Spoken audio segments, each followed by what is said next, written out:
Peu savent à quoi il sert réellement. Des témoins interloqués parlent de lumières étranges zébrant le ciel la nuit. De bruits effrayants produits par des engins supersoniques. Et même de rencontres avec des formes de vie inconnues sur Terre. Le gouvernement américain nie jusqu'à l'existence de cet endroit retranché du monde. Mais une équipe de spécialistes est bien décidée à découvrir la vérité. Que dissimule-t-on dans cet endroit? Qui protège-t-on? Et jusqu'où le gouvernement est-il prêt à aller pour garder le secret de la zone 51?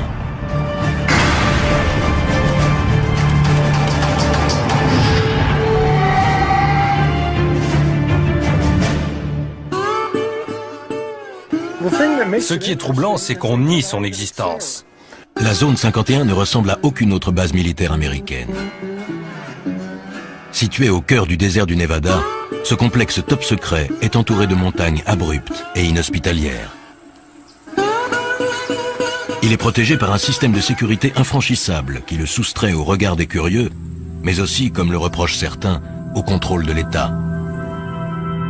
Des avions très étranges ayant été vus dans le ciel, certains pensent qu'on pourrait y procéder à des essais sur la propulsion antigravitationnelle, un système révolutionnaire relevant autrefois de la science-fiction. Chuck Clark est sans doute le plus grand spécialiste mondial de la zone 51. Astronome de profession et passionné d'aviation, il a toujours été fasciné par cette base destinée, au dire de l'armée américaine, à de simples essais aéronautiques. Au cœur du désert du Nevada, la petite ville de Rachel est la localité la plus proche de la base secrète appelée Zone 51. Elle surfe allègrement sur la publicité que lui apportent les rumeurs d'OVNI, mais beaucoup pensent que l'État encourage ceux qui propagent ces histoires d'extraterrestres pour mieux discréditer les observateurs plus sérieux.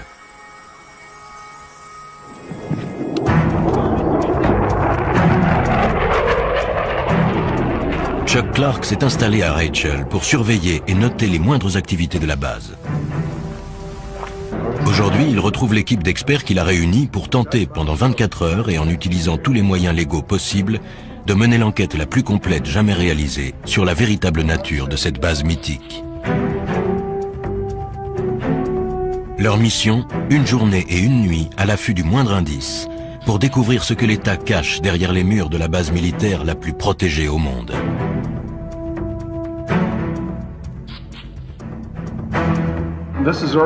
Voici la zone 51. C'est une image satellite de la base. Ça donne une vue d'ensemble. Chacun des hommes présents apporte des connaissances et un savoir-faire unique. Guy Norris a été primé pour ses reportages sur l'aviation militaire. Toute sa vie, il a étudié les bases et les avions classés top secret. C'est intéressant, vous voyez, il n'y a absolument aucune indication de piste sur la carte dans cette zone interdite. Autrement dit, aux yeux du monde, il n'y a pas de piste ici. Même s'il est évident que la réalité est tout autre. Bob Grove, spécialiste en communication militaire, a étudié le SAZ. Il y a plusieurs centaines de fréquences actives. Je vais les analyser et les écouter et voir si elles sont aussi actives qu'elles semblent l'être. Mike Johnson, détective privé, a déjà travaillé sur l'affaire. Les mesures de sécurité ne se limitent pas au fait d'avoir situé la base dans ce désert au fin fond de nulle part. Il sait que dans toute base militaire sous haute surveillance, les gardes sont fortement armés. Ici, ils sont prêts à faire feu sur les individus pénétrant sans autorisation. Pour pouvoir mieux observer le fonctionnement de la base, le groupe se sépare en deux équipes. La première s'occupera de la surveillance électronique. Mike et Bob vont faire le tour de la base pour étudier de plus près son système de sécurité. Ils observeront les personnes qui les surveilleront et avec leur scanner radio, iront espionner la base par-delà les barbelés et les guérites des gardes. Deuxième équipe, surveillance visuelle. Chuck guidera Guy au sommet du mont Tikabou, le seul site offrant une vue sur la base que l'armée n'a pas investie. Chuck va pointer son télescope astronomique non sur les étoiles, mais sur la zone 51. Chuck est déjà allé là-haut des dizaines de fois pour photographier le site et ses opérations.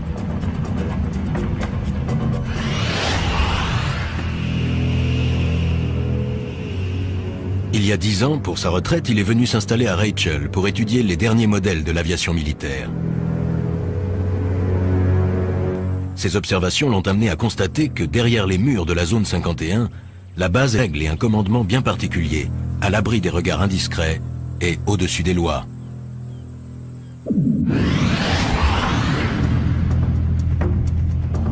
Chuck a découvert jusqu'où pouvaient aller les mesures de sécurité sur la zone.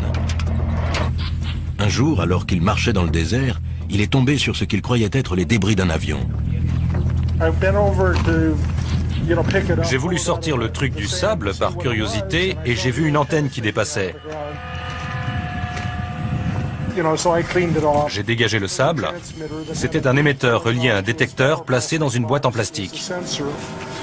Chuck venait de découvrir un détecteur de mouvement, placé non pas dans la zone tampon sécurisée, mais à des kilomètres du périmètre de la base secrète, dans un espace public.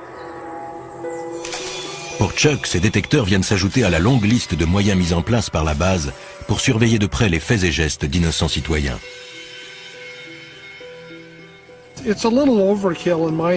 C'est exagéré. Ils ont une zone tampon de 40 km. Plus on s'approche et plus le terrain est impraticable. Je ne comprends pas pourquoi ils vont installer ce genre d'appareil en dehors de la zone. J'en ai trouvé dans la vallée d'à côté, à plus de 12 km de la limite et à 1 km de l'autoroute 375.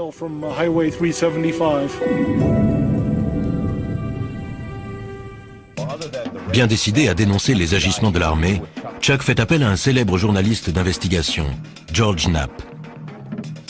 On a mis une demi-heure pour trouver le premier détecteur. 5 minutes pour le second. Voici l'émetteur.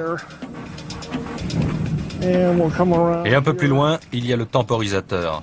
Il porte l'indication « Propriété de l'État américain ».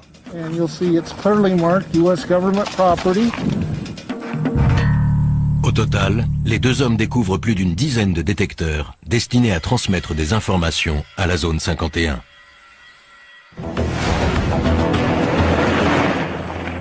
Chuck Clark, astronome à la retraite qui connaît le désert comme sa poche, surveille de près la zone 51. Au moment de la diffusion de ce reportage, Chuck, lui, est déjà allé plus loin. Il a découvert un moyen de franchir les barbelés et de pénétrer à l'intérieur de la base sans se faire arrêter.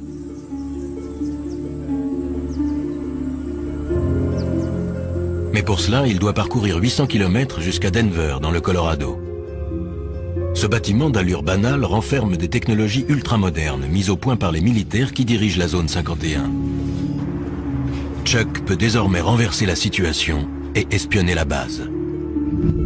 En effet, la société Space Imaging possède et exploite ICONAS, le premier satellite commercial à haute résolution.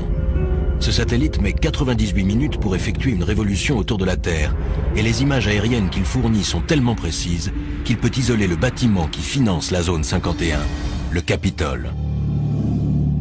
Chuck, pourquoi cet intérêt pour cette zone? Je me suis installé là-bas il y a 10 ans, et quand je n'observais pas les étoiles et le ciel, je pointais mon télescope sur la base. Ça doit leur plaire. Ils adorent. Les photos aériennes d'ICONAS permettent à l'équipe de Space Imaging de créer une réplique fidèle en 3D de la zone 51.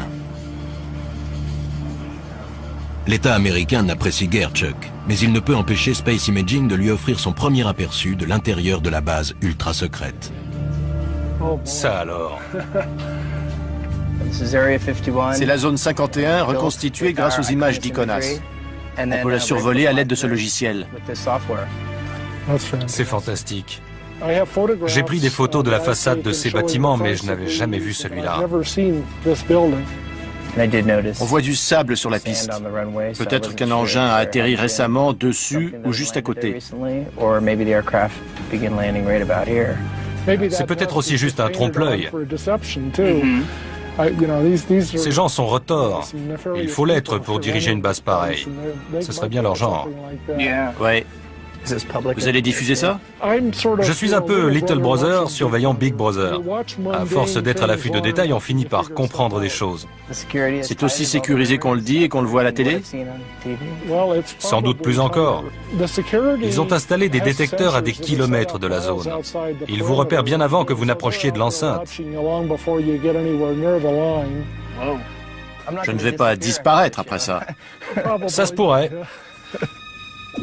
Une fois sa mission accomplie, Chuck reprend aussitôt la route, impatient de faire part de ses découvertes au reste de l'équipe. Mais pendant la zone 51, le gouvernement fédéral lançait déjà sa contre-attaque. Un coup dur attendait Chuck. Un ami m'a appelé. Le FBI était avec lui et m'a demandé ce que je fabriquais dans la zone 51. Il laissait sous-entendre que Chuck allait passer un mauvais quart d'heure.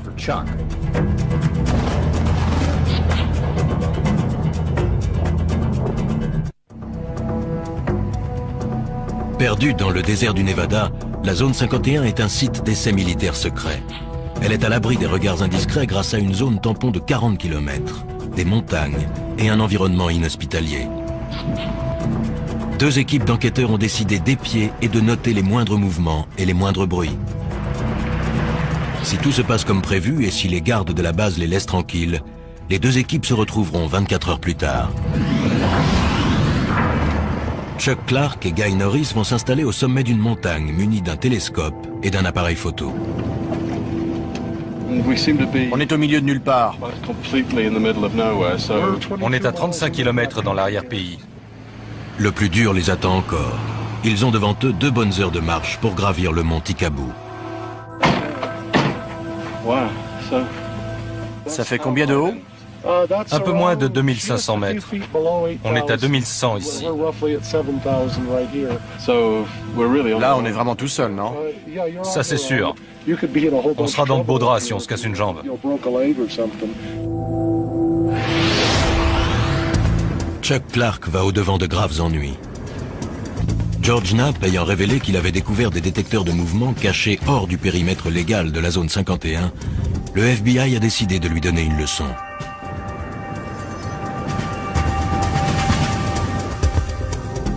Alors qu'il se promenait dans le modèle 3D de la base secrète, la police fédérale a fait une descente à son domicile. Le FBI a confirmé qu'une perquisition avait eu lieu hier soir au domicile d'un observateur militaire dans la petite ville de Rachel, à proximité de la mystérieuse base militaire appelée Zone 51. Un reportage exclusif. La perquisition a été menée par une unité d'intervention antiterroriste. Le mandat est sous scellé et le FBI refuse de dire ce qui a été saisi au domicile de l'intéressé.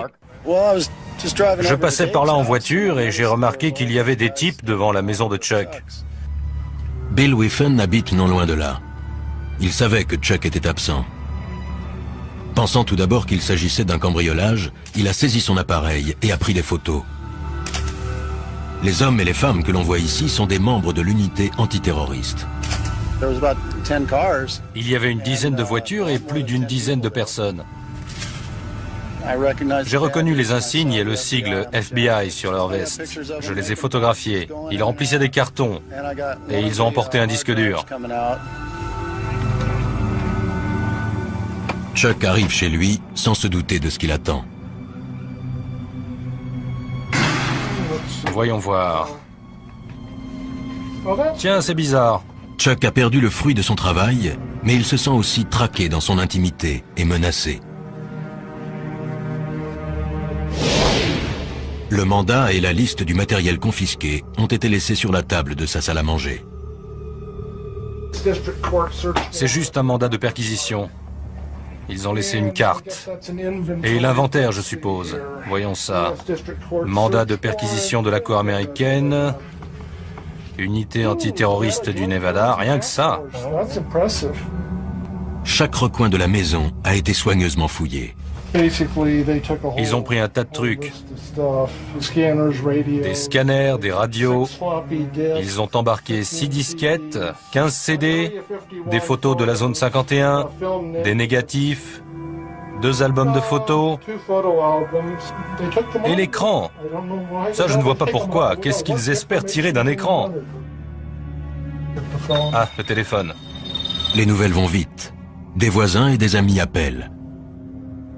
Allô? Apparemment, le FBI est passé chez moi en mon absence. Non, je n'ai pas encore disparu. C'est pour ce soir. Ce que je fais ne leur plaît pas, mais ce n'est pas illégal.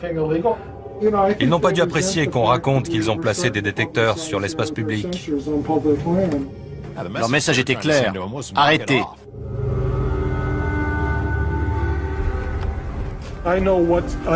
Je sais jusqu'où je peux me permettre d'aller légalement. Je pousse les limites, mais je ne les franchis pas. C'est ça qui les énerve. Je ne me laisse pas intimider par eux. Je me pointe sous leur nez avec mon objectif. Conscient que l'État enquête sur Chuck, ses coéquipiers, le spécialiste de la sécurité Mike Johnson et l'expert en communication Bob Grove, poursuivent leur mission. Ils ne sont qu'à 3 km de l'accès arrière de la zone 51 et il ne fait aucun doute qu'ils ont été repérés. Ils ont un tas de façons de détecter notre présence. Ils doivent nous écouter. Possible. Ils nous regardent certainement et ils doivent nous écouter aussi. Voilà les barbelés.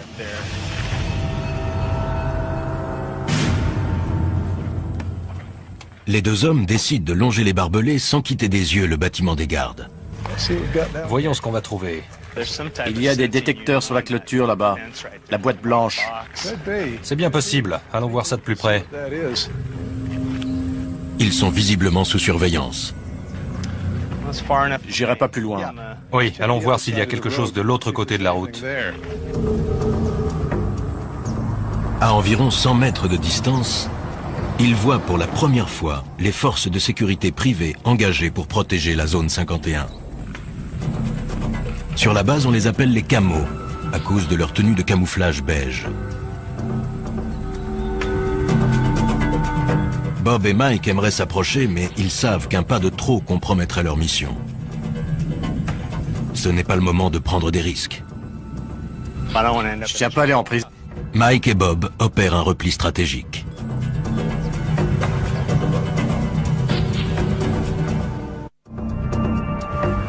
Nos enquêteurs souffrent des rigueurs du climat désertique. Ils réalisent que 24 heures est un délai bien court pour tenter de découvrir les mystères d'un lieu dont l'État continue de nier l'existence. J'aurais dû m'entraîner. Sur la montagne, Chuck et Guy ont entrepris l'ascension du mont Tikabou par un sentier dangereux. Ils portent un télescope de 20 kg et du matériel pour affronter la nuit froide. Les 800 premiers mètres jusqu'à la crête sont tuants. Le chemin est raide et glissant. Et ça ne va pas en s'arrangeant. Leur destination, le seul site d'où l'on puisse avoir une vue en surplomb de la zone 51.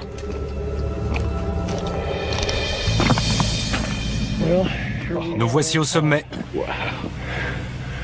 C'est vraiment spectaculaire.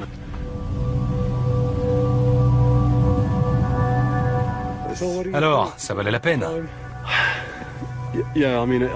J'ai du mal à exprimer ce que ça me fait d'être là. C'est bizarre. On est là, sur la planète Terre, mais on a l'impression d'être à la lisière d'un autre monde. À travers la brume de chaleur, c'est bien un autre monde qu'on aperçoit. Un monde que l'État américain a cherché à soustraire au regard des curieux. Je vois des bâtiments qui brillent au soleil et j'aperçois une des pistes. C'est incroyable. Je n'en crois pas mes yeux. C'est inimaginable.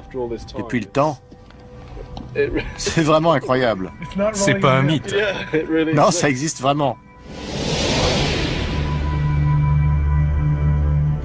Chuck et Guy se hâtent d'installer leur équipement. Car ils savent parfaitement que si d'ici ils peuvent voir la base, elle, peut également les voir. Ils sont à 40 km de la zone 51 et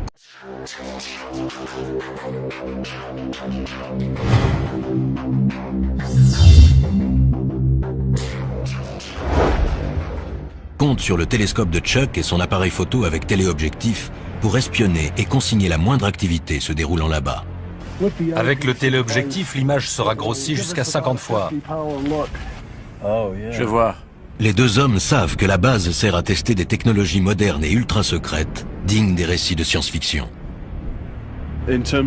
Sur ce qu'ils peuvent bien faire là-bas, on les soupçonne de plus en plus de travailler sur la propulsion antigravitationnelle. La quête du Saint Graal de l'aéronautique serait sur le point d'aboutir. On parle d'expériences sur l'antigravitation et j'ai vu 2 ou 3 trucs. Quel genre? Des objets qui s'élèvent lentement et restent en suspension durant quelques minutes, filent dans le ciel et puis s'arrêtent instantanément ou font demi-tour à toute vitesse. C'est incroyable. On ne sait jamais à quoi s'attendre. Ils testent toutes sortes de choses ici. En contrebas, dans le désert, déguisés en simples campeurs, Bob Grove et Mike Johnson s'apprêtent à écouter tout ce qui entre ou sort de la zone 51. Ils n'auront pas de vue directe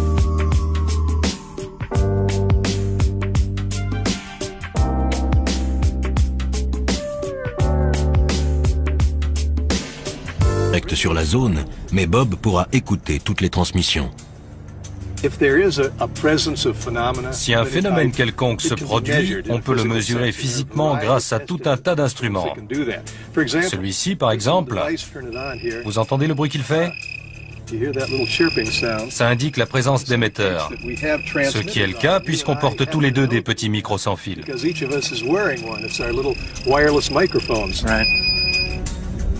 Une fois leurs instruments réglés, Bob et Mike se préparent à une longue nuit d'écoute.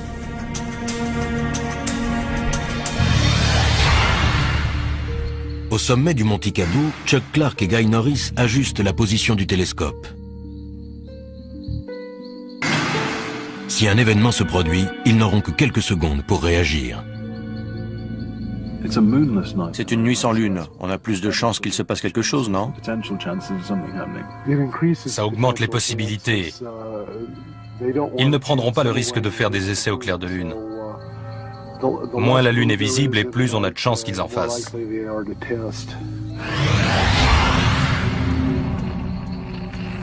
Il est presque 2 heures du matin.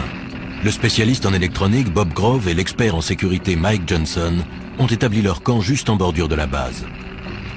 L'équipement radio ultra perfectionné va repérer toute activité au sol ou dans les airs.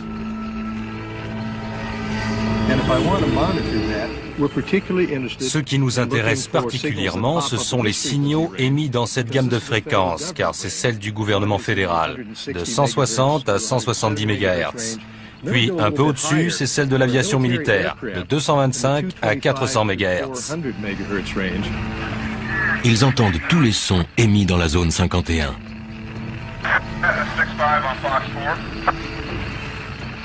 Bob ajuste la fréquence. C'était quoi ce qu'on entendait à la radio? La sécurité. Il parlait de nous? Possible. Mike et Bob soupçonnent fortement la sécurité de la base de les surveiller. Toute la nuit, ils se tiendront prêts à une éventuelle intervention.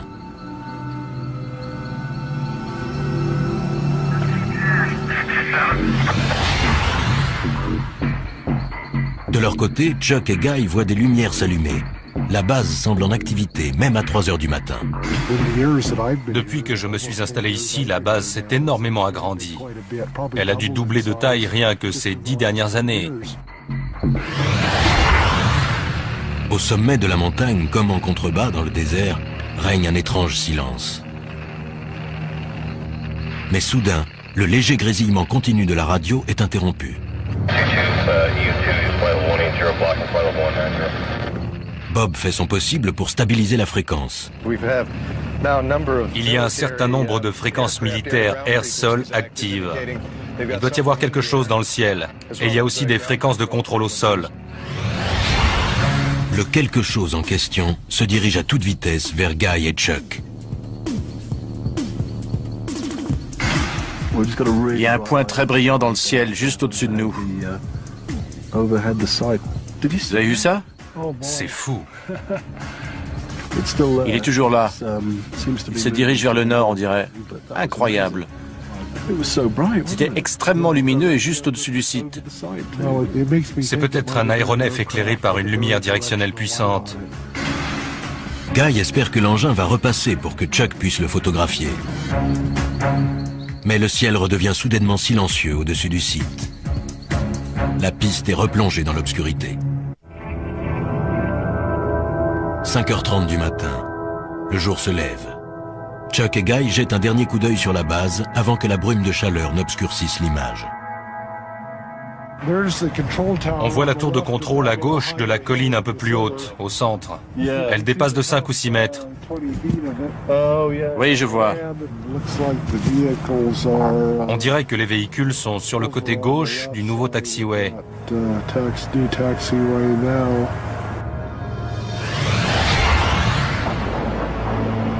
Quant à Mike et Bob, en bas dans le désert, Le voilà. à 4500 mètres au-dessus d'eux, la zone 51 se manifeste. Guy aussi entend l'avion. J'ai l'impression qu'il y a un engin là-haut, Chuck. Peut-être un bombardier B-2. Il s'entraîne au ravitaillement en vol à l'aube, puis enchaîne sur 2 ou 3 heures de vol. C'est leur jour de chance. Le B2 n'est pas seul. Il est accompagné d'un invité surprise. Un MiG-29, excellent. Il vient par ici. Bien que la guerre froide soit révolue, ici les Américains continuent de s'entraîner à combattre des avions soviétiques.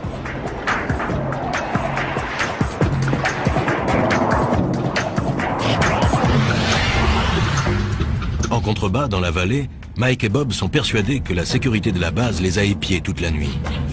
Avant de retrouver Chuck et Guy, il leur reste un dernier endroit à visiter.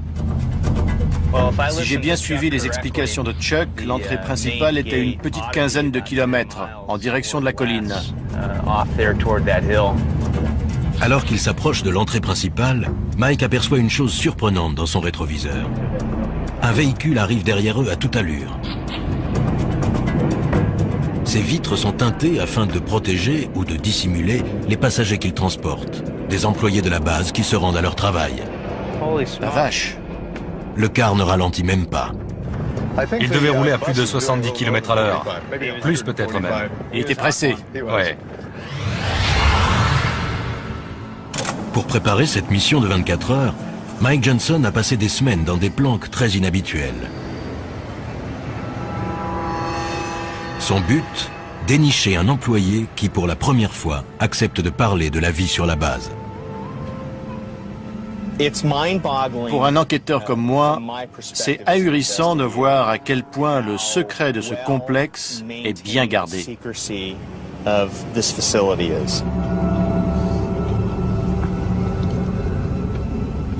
Première énigme à élucider, combien de personnes travaillent sur ce site perdu dans le désert et comment s'y rendent-elles?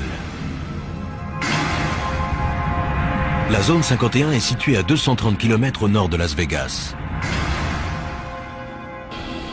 Depuis des années, on raconte que 5 jours par semaine, une mystérieuse compagnie aérienne transporte des centaines d'employés depuis un aéroport situé près de Las Vegas jusqu'à la base secrète. La compagnie s'appellerait Janet Air, J-A-N-E-T, ce qui signifierait en anglais « Just Another Non-Existent Terminal », encore un terminal qui n'existe pas. Quel que soit son nom, en tout cas, la compagnie existe bel et bien. Nous sommes à l'aéroport international McCarran. Le terminal Janet est situé à l'extrémité ouest. Ce site secret n'est qu'à quelques centaines de mètres du fameux strip de Las Vegas. Les seules indications sont les pancartes « Attention »,« Installation sous surveillance »,« Entrée non autorisée ».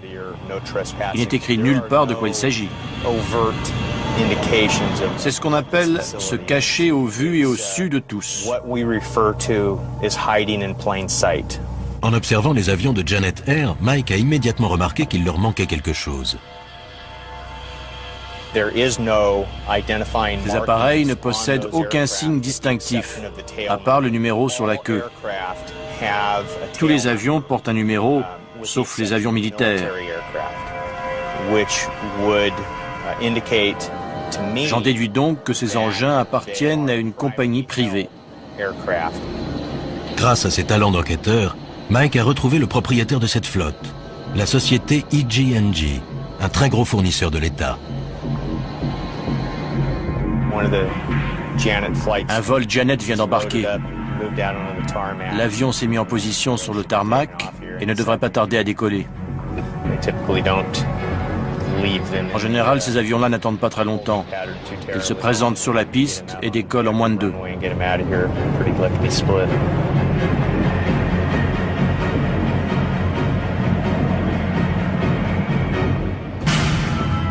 Chaque jour, des centaines d'hommes et de femmes franchissent ces grilles pour aller travailler sur la zone 51.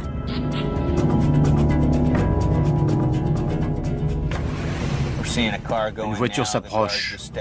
Le garde va sortir et le conducteur va présenter une pièce d'identité. Le garde se demande ce que je fais là. On s'observe mutuellement. Mike a beau être sur la voie publique, il a toutes les raisons de s'inquiéter. Le garde n'a pas quitté sa voiture des yeux. C'est clair qu'il m'a repéré. Il sait que je suis là. Ce pourrait être pour Mike l'occasion de tester le cité. Mais il sait qu'il risque de compromettre la mission ou de finir en prison.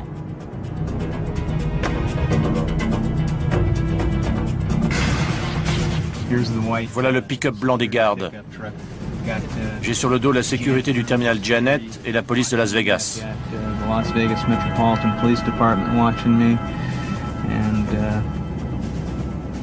Ça m'étonnerait fort qu'aucun type en civil ou en uniforme ne vienne me demander mes papiers.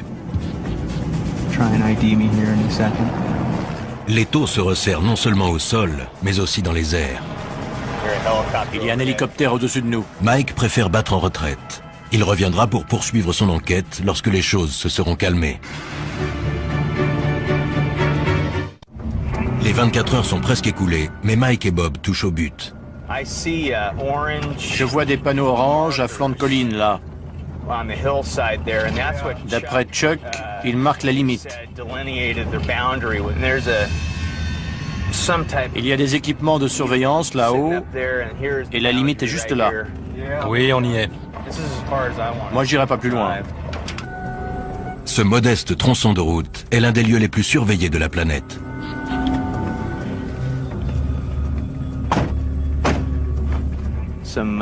Il y a des détecteurs au sommet de la colline.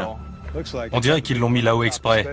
Tous ceux qui ont franchi cette limite ont été arrêtés, interrogés et se sont vus confisquer leurs appareils photo, leurs téléphones portables et parfois même leurs vêtements. Accès non autorisé. Interdiction de photographier le site. Bon. Ben, on y est. Moi, je ne vais pas plus loin. Si des centaines de personnes travaillent sur la zone 51, pourquoi aucune d'elles n'a-t-elle jamais parlé? Quel genre de menace l'État fait-il peser sur elles? Mike a réussi à découvrir l'adresse de certains des employés qui garent leur voiture dans l'aérogare sécurisé de Las Vegas avant de s'envoler vers la base ultra secrète. Il est temps pour lui de passer à l'étape suivante. Un 4x4 noir franchit les grilles de sortie. C'est peut-être la chance de sa vie. J'ai passé quelques jours en planque à observer ce qui se passait. Grâce à quelques recherches, j'ai réussi à retrouver le propriétaire du véhicule. C'est un employé du site d'essai. Mike est bien décidé à suivre cette personne qui pourra lui dévoiler les mystères de la zone 51. Il suit de près la voiture noire qui s'engage sur l'autoroute. Les événements prennent une tournure favorable. Plus cet individu s'éloignera des regards intimidants des gardes de la base, et plus il sera susceptible de parler. Je ne sais pas du tout quel moyen de pression l'employeur ou l'État utilise, mais les employés doivent vraiment être tenus au silence. Je n'ai jamais vu un secret aussi bien gardé. La circulation intense complique la poursuite, et l'espace d'un instant, Mike perd sa cible de vue. La voiture que je file est au moins 400 mètres devant moi. Mike réussit à recoller au véhicule. Il se faufile entre les voitures afin de rester suffisamment près du 4x4 noir pour ne pas le perdre de vue, tout en évitant de se faire repérer. Il est toujours là, dans la première file. On va voir si j'ai de la chance. Le 4x4 quitte l'autoroute pour se diriger vers la ville et s'enfonce dans un paisible quartier de banlieue.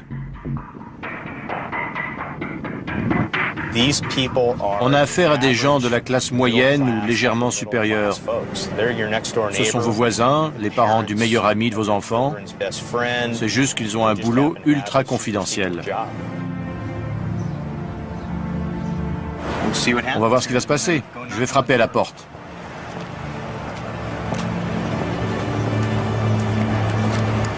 Les réponses aux questions de Mike se trouvent-elles derrière cette porte? Quel secret va-t-il découvrir? Je m'appelle Mike Johnson. Je suis détective. Je ne viens pas vous causer d'ennuis. On a vu votre véhicule sortir de l'aérogare de Janet et on aimerait que vous nous parliez de la zone 51. Pas de commentaire. La porte s'est refermée et voilà. Sa réaction me conforte dans l'idée qu'il travaille bien là-bas. Mais voilà, il refuse de parler. Les règles strictes de confidentialité imposées par l'État sont un obstacle de taille. Mais Mike est patient. Il compte bien trouver quelqu'un qui acceptera de parler. Je vais devoir approfondir les recherches. Dénicher un employé mécontent et prêt à parler, ou tout au moins à reconnaître avoir travaillé sur la zone 51.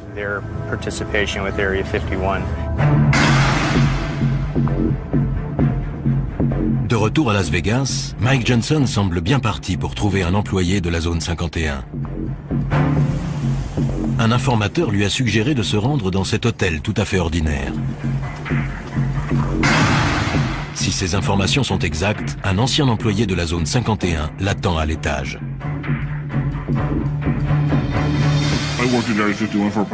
J'ai travaillé sur la zone 51 pendant environ 14 ans, des années 1980 au début des années 90. C'est gagné. L'homme est prêt à se confier, mais uniquement à condition qu'on taise son nom, qu'on masque son visage et qu'on déforme sa voix.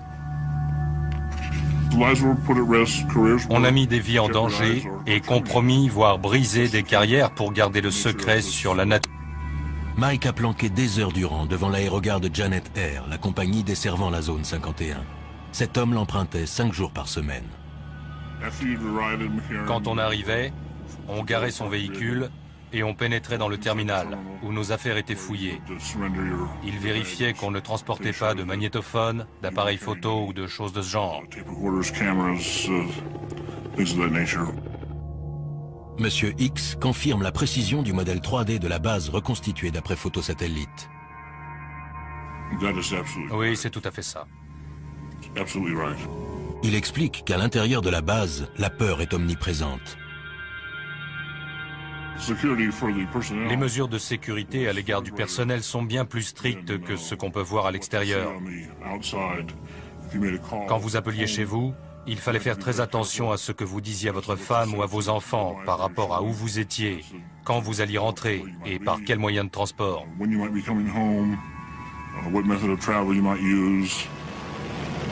Quel genre de travail peut donc nécessiter une telle confidentialité? C'est une base d'essai d'appareils d'un nouveau genre, tout simplement.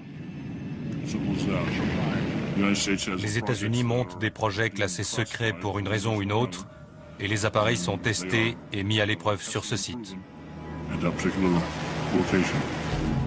D'après cet homme, la zone 51 ne ressemble à aucune autre base aérienne militaire. C'est une armée distincte de l'armée de l'air régulière. Et les individus qui y travaillent savent qu'ils sont à part et d'une certaine manière au-dessus de l'armée de l'air régulière. Il affirme que les personnes qui dirigent la zone 51 n'hésitent pas à mettre en danger la vie de leurs employés. Ils ont un pouvoir absolu et sont corrompus. Les individus qui dirigent le site fonctionnent comme les personnages d'Apocalypse Now. Ils n'ont aucun scrupule. Ils remplissent leur propre mission.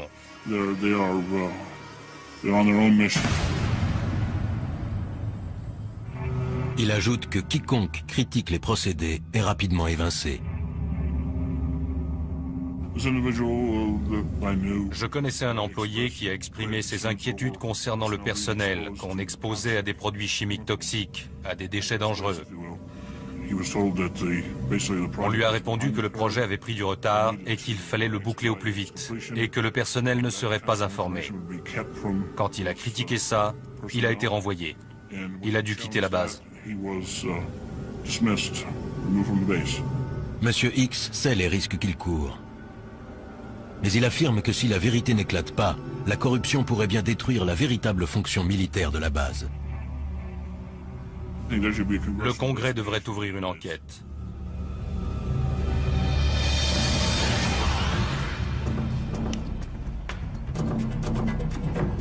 Sur le terrain, affamés et épuisés, Chuck et Guy vont devoir à présent affronter une descente raide et délicate.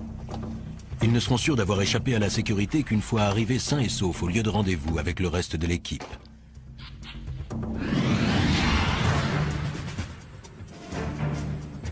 Depuis un véhicule garé en surplomb, un camo, un de ces gardes privés chargés de protéger la zone 51 et de repousser les éventuels curieux, observe Mike et Bob.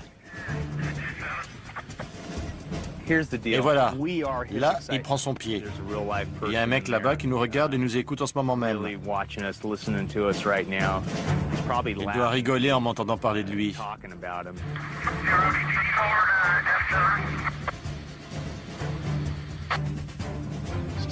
Toujours beaucoup d'activités sur la fréquence de la sécurité.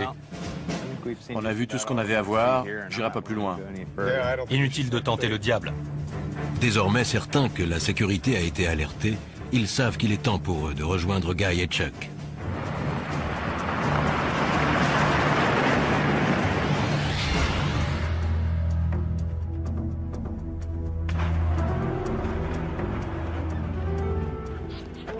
Salut. Vous êtes aussi fatigué que nous? Pire. L'enquête de ces hommes a prouvé que la base était en pleine activité. La radio crépitait, une mission se préparait. On avait une vue excellente de la base. C'était incroyable à une telle distance. Si ce qu'a rapporté Monsieur X est vrai, des hommes comme Chuck Clark et son équipe sont le seul espoir de voir un jour réformer une base militaire qui perd pied avec la réalité à cause d'un excès de confidentialité. Nous sommes la seule superpuissance encore en lice, et pourtant le mystère autour de la zone 51 s'est épaissi au lieu de décroître ces 2 dernières années. Pourquoi? Pourquoi les militaires entourent-ils la zone 51 d'un tel mystère? Est-ce pour protéger la sécurité nationale des États-Unis ou simplement pour couvrir des activités plus troubles? En tout état de cause, le gouvernement reste muet. Alors si vous passez un jour par le désert du Nevada, allez donc jusqu'à la zone 51 et regardez à travers les barbelés qui protègent le site. Car pour Chuck et ses amis, une chose est sûre, si vous cherchez des réponses, c'est là que se trouve la vérité.